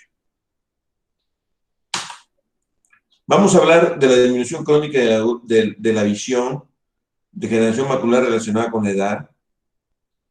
¿Alguna pregunta sobre el glaucoma? No, profe. Ya están cansados. Yo no voy a parar, porque si no le doy esto y después le tomo el examen parte de este tema, pues no me digan que no se lo di. ¿Sí? No, profe, siga. Sí. Bueno, la degeneración macular relacionada con la edad es la causa más importante de la disminución de ceguera funcional de la pérdida de la visión central en las personas mayores de 60 años. Esta enfermedad se caracteriza por una disfunción y muerte de los fotorreceptores secundarios a una atrofia o una neovascularización coroidea. Esto, hay gente que se dedica exclusivamente a la degeneración macular relacionada con la edad. Durante muchísimos años no teníamos nada para hacer, la veíamos pasar. El paciente que tenía una degeneración macular senil, que se llamaba en esa época senil, ahora la cambiaron para que no suena tan senil y diga relacionada con la edad. Es la misma chicha con la misma historia. Pero nosotros le conocíamos cuando yo hice residencia como degeneración macular senil. Seguramente que los médicos de esa época eran jóvenes y ahora como son grandes ya no les gustó la palabra senil y le cambiaron degeneración macular relacionada con la edad. Entonces, ¿qué es lo que pasa acá? Acá nosotros vamos a hacer un análisis de la mácula. La mácula es la que te da la visión central, pero la visión perfecta te la da la fovea. La fovea es esta parte más chiquita, en donde está lleno de fotorreceptores. La mácula, por supuesto, te da la visión panorámica, pero el punto que tú quieres ver con precisión es la fovea. Y la fovea tiene más o menos 350 micras. Tiene otro más chiquito, que es el umbo, más chiquito, donde están todas las células, los fotorreceptores, que son importantes de la visión perfecta. Entonces, en esta zona de la fovea, en donde está la mayor cantidad de fotorreceptores por milímetro cuadrado de todo el organismo, es donde se corta el jamón. Acá es donde se ve bien. Todo lo demás es visión mala. La visión central está aquí, en la fovea, porque están ahí. Por supuesto que la mácula te da la visión central. No es que uno vea por la fovea, porque si ves por la fovea, vas a ver como un caño, hay un tubo. La mácula te da la visión más panorámica central. Pero esto es lo que nosotros analizamos en la fovea, y aquí es donde se produce el daño de esta patología en la fovea, en la mácula, degeneración macular. ¿Qué es lo que pasa? ¿Por qué se daña? ¿A quiénes se les daña? ¿Quiénes son los más predisponentes a que produzcan esto? La causa de pérdida de visión central irreversible después de los 52 años. En algunos casos, diagnosticada a tiempo, puede prevenirse un poco la pérdida, pero si se desencadena de poco, se puede hacer. Entonces hay factores predisponentes: la edad, la herencia, la raza blanca, los iris claros, el sexo femenino, hipermétropes, son más propensos a tener maculopatía. Y si le agregamos los rayos ultravioleta, el tabaquismo, hipertensión, otra vez la hipertensión, la dislipidemia, déficit vitamínico, apnea del sueño, qué sé yo, hacen todo un combo por los ojos. Fíjense que el metabolismo del cuerpo humano, cómo afecta por diferentes lugares a la visión. Entonces, ¿qué es lo que pasa acá? Nosotros tenemos que los fotorreceptores son elementos que se disparan por una acción activa. O sea, hay un mecanismo activo de despolarización de la membrana y se disparan los pigmentos y se recargan de nuevo producto del epitelio pigmentario, que es el que repone y lo vuelve a cargar. Vamos a tener unos fotorreceptores en actividad y unos fotorreceptores en descanso. Unos activos, otros en descanso. Unos activos, otros en descanso. Cuando este se activó, se descargó, y este se empieza a cargar y vuelve a ver, dice, miles y millones de fotorreceptores en la zona central, que están unos activándose y otros reactivando. ¿Qué es lo que pasa? ¿Algún problema metabólico? ¿Hay una hiperoxidación lipídica? Yo no sé lo que le pasa, pero se empieza a dañar el metabolismo de esa función. Pero no se daña cualquiera, se daña raza blanca, se daña ojo claro, se daña la raza, tiene otros componentes, pero lo que sí se ha visto es que hay un aumento de lipofucsina y una disminución de la fagocitosis y se produce una alteración en la coriocapilar. Esta sería la parte de la uvea, la coriocapilar, que le proporciona todos los elementos a esta célula que se llama epitelio pigmentario, que es el responsable y fundamental para que los fotorreceptores funcionen. Si ustedes hacen, por ejemplo, un fogonazo de luz intenso, te quedas con un escotoma central, ciego, sin ver, hasta que se recarguen nuevamente. Pero si no hay una luz intensa que te clave en la vista, se van despolarizando y activando, despolarizando y activando, y pueden mantener la visión. Gracias a este metabolismo de los fotorreceptores. Los fotorreceptores del epitelio pigmentario. El epitelio pigmentario cumple un rol fundamentalísimo en la función de la visión y de la fobia y del humo. Entonces, acá se ha estudiado tanto el epitelio pigmentario, que su epitelio tiene como unas vellosidades que se meten adentro del fotorreceptor, y entonces cuando se despolariza, explota y larga todo su pigmento, entonces se produce una fagocitosis y rápidamente es capturado por el epitelio pigmentario y lo lleva a los desechos a la uvea. Esto es en grandes rasgos. Yo quiero que entiendan las cosas para que las razonen, porque si no, no se puede decir títulos y nada más. A mí me gusta pensar y me gusta estudiar esto para poder darle un sentido. Entonces, ustedes en fisiología han estudiado lo que son la zónula de adhesión, zónula de oclusión, los desmosomas, han estudiado todo eso en fisiología. Bueno, esta es pura fisiología y es muy interesante las mitocondrias, el pigmento, la degradación, las capas de la superficie y cómo se va deteriorando el envejecimiento de la coriocapilar. Entonces, estos elementos que han detectado que lo que le está pasando, un aumento de la hipofucsina y una disminución de la fagocitosis, enzimas lisosomales que disminuyen, las metaloproteinasas disminuyen, entonces empieza a producir una disfunción de los fotorreceptores porque no se produce el intercambio y la actividad fisiológica del fotorreceptor. Es como que se queda y se empieza a dañar el fotorreceptor. Se daña uno, se daña otro, se empiezan a acumular los elementos que ya el epitelio pigmentario no lo chupa, no lo degrada, y se empiezan a formar estos elementos detrás del epitelio pigmentario como respuesta a la acumulación de cosas que no se pueden degradar porque las metaloproteinasas no están, porque la fagocitosis no se produce, y se produce esto, y esto lleva a la muerte de los fotorreceptores. Entonces,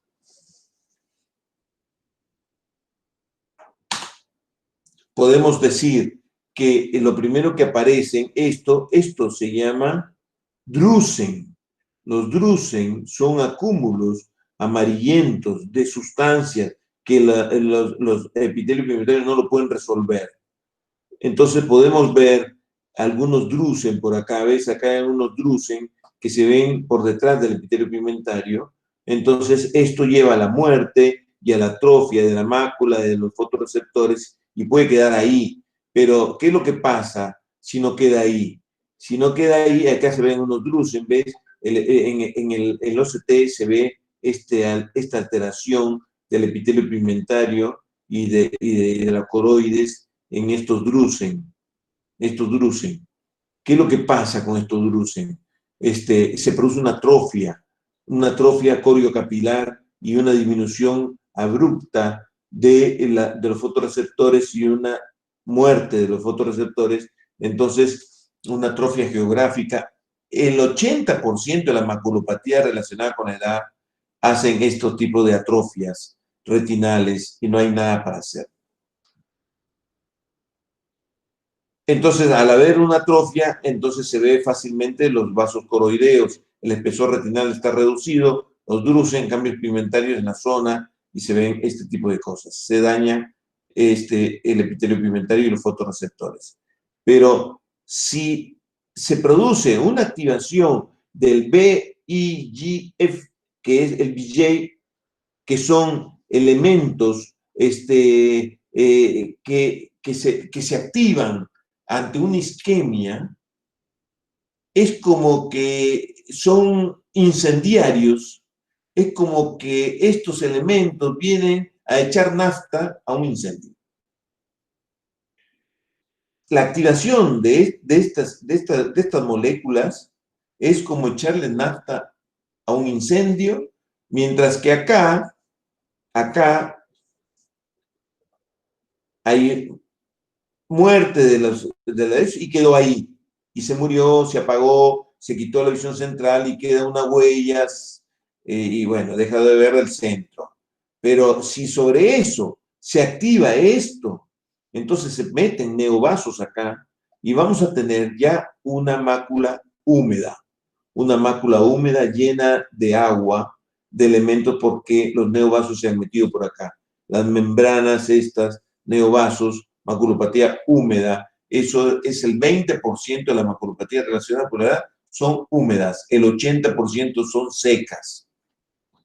Y en la medicina actual es tratar las húmedas, no tratar las secas, porque hay algunos estudios multicéntricos para tratar la maculopatía seca, con vitaminas a base de zinc, a base de elementos para evitar en las etapas tempranas, darle muchas vitaminas y muchas cosas zinc para evitar ayudar a que no se produzca esta muerte de los fotorreceptores.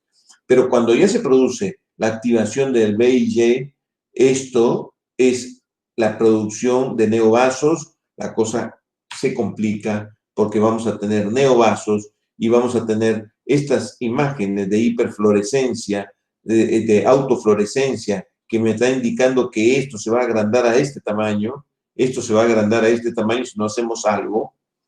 Entonces hay que poner inyecciones anti-VIG, que las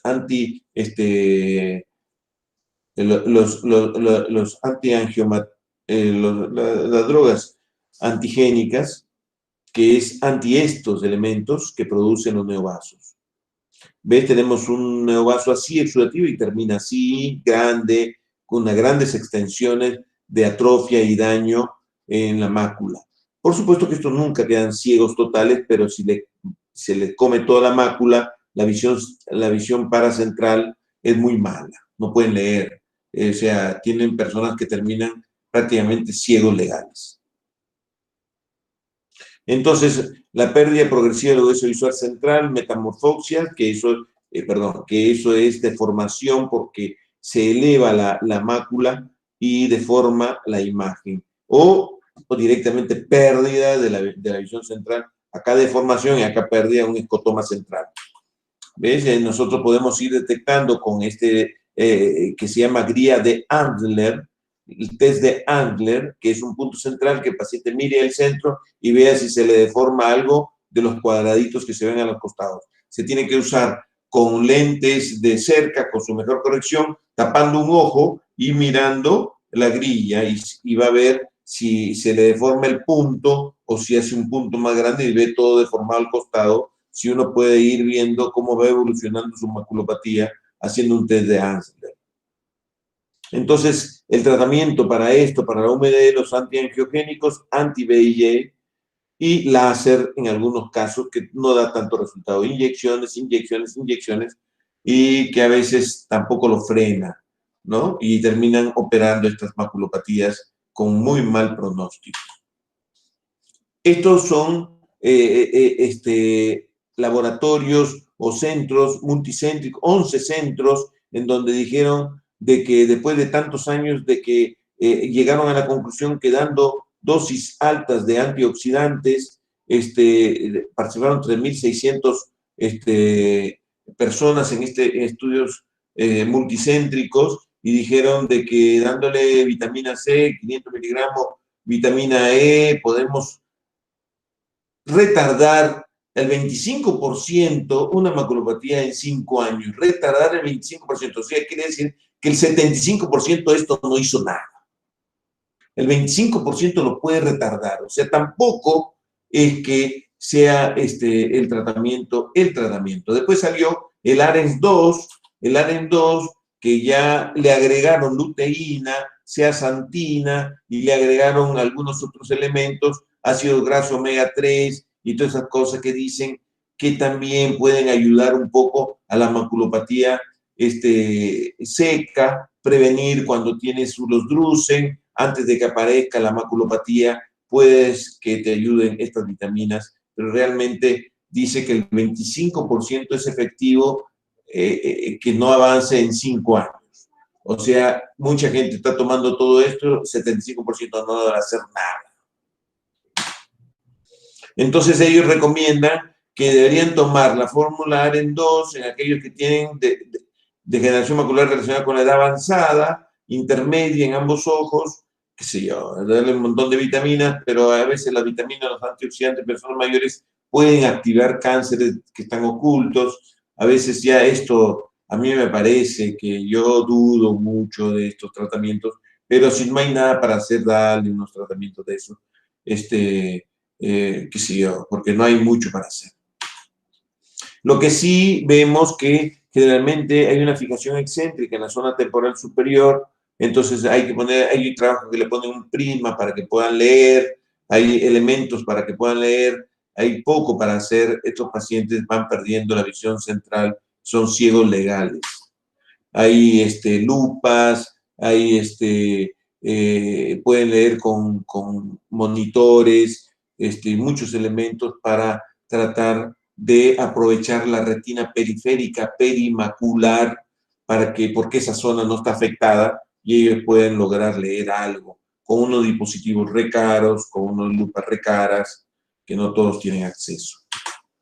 Entonces, para recordar que es una pérdida lenta y progresiva de visión central, importante la detección precoz, el seguimiento con test de Andler, el pronóstico de la visión central es reservado, no lleva a la ceguera total, pero para ellos son ciegos igual, pues si no pueden ni leer, no pueden ni ver lo que comen, no pueden ver, pero sí pueden caminar, deambular, pero no pueden ni leer. Generalmente son personas muy lectoras que tienen esta maculopatía, por eso que hay que hacer la medicina preventiva, hay que regularizar a los pacientes, que no fumen, que su presión esté controlada, que su diabetes esté controlada, porque muchas cosas se disparan en estas cosas, y más si hay antecedentes familiares de maculopatía, si son caucásicos, ojos claros, fumadores, hipermétropes, Dios mío, tienes todos los ingredientes.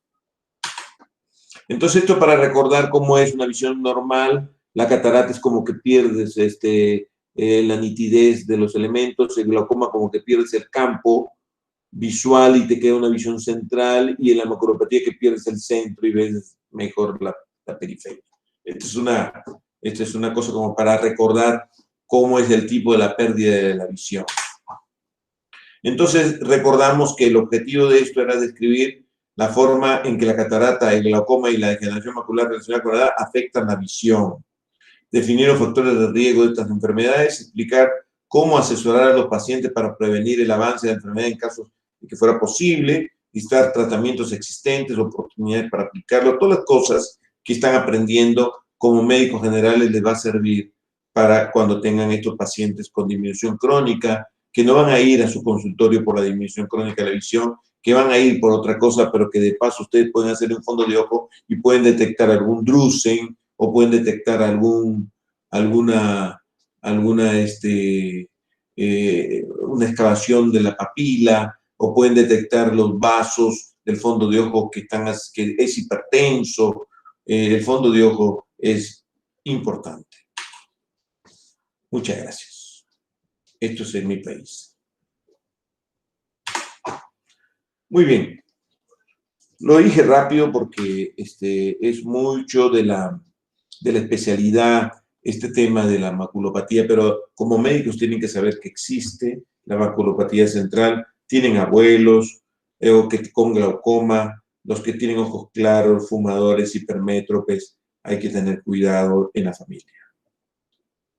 ¿Alguna pregunta? Aparte están cansados, que me miran de mala cara, pero yo no tengo la culpa.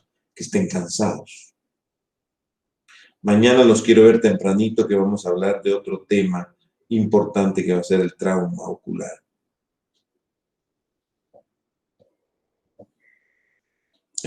¿Preguntas? Son muchas cosas, muchas cosas de oftalmología que ustedes no se le esperaban. Creían que era una materita más así, oftalmo.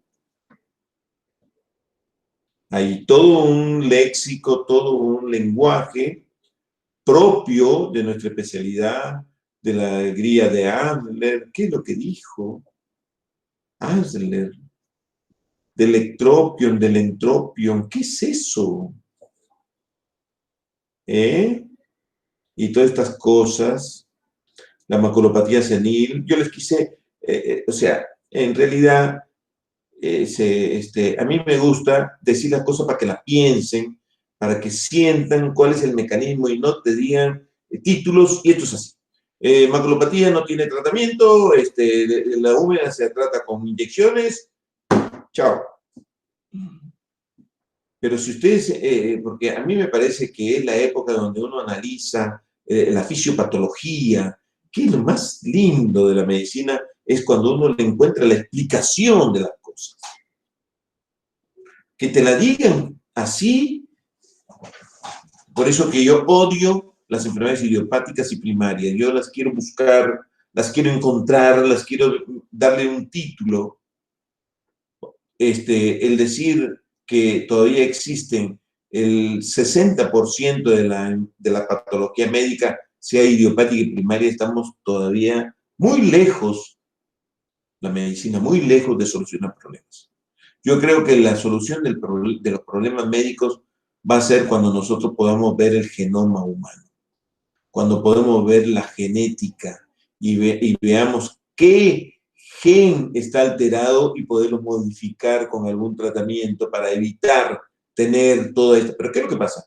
Que la industria farmacéutica, señores, no les gusta eso. Ellos quieren tenerlo de rehén, para que usen gotas 50 años, que usen insulina toda la vida y que tengan un sueldo permanente de su sueldo a esas compañías. Entonces, esta es la medicina. Entonces, cuando yo siempre voy donde, por ejemplo, fui a Perú a visitar a este médico que se dedica a la genética, eso es lo que me gusta a mí. Que digan, esta es una enfermedad genética y con esto lo podemos modificar el gen. Se terminaron las insulinas, pero no dejan salir. Hay intereses creados. Espero que no me escuchen con la grabación. No me vayan a publicar estas cosas que digo yo. A ver si voy preso todavía. Entro en intereses de otras gentes.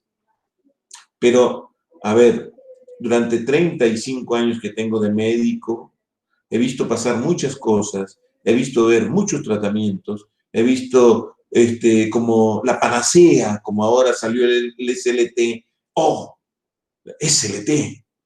Compremos un SLT, así evitamos dar las gotas. Bueno, yo todavía no lo puedo comprar porque cuesta $60,000 y todavía no es accesible a comprarlo. Pero ya hay en algunos lugares, ya se están viendo reportes. Y cuando yo hice la pregunta, si a ustedes le detectan, casi el 80% de esos glaucomatólogos latinoamericanos me contestaron, yo me hago un SLT, yo no me pongo gotas. Entonces, ustedes como médicos siempre tienen que hacer lo que a ustedes les gustaría que le hagan. Entonces, quiere decir que por ahí viene el asunto. Por ahí viene. Si todo lo que se dedican a eso, y que están el 100% de sus vidas haciendo glaucoma y están investigando glaucoma y te digan, no, yo gotas no me pongo, pero gotas las recetas. ¿Por qué recetas gotas entonces? Y porque recién salió el SLT. Yo que tengo ojos claros, dijo uno, yo que tengo ojos claros, a mí no me gustaría meterme una gota que me ponga oscuro los ojos o que se me crezcan las pestañas.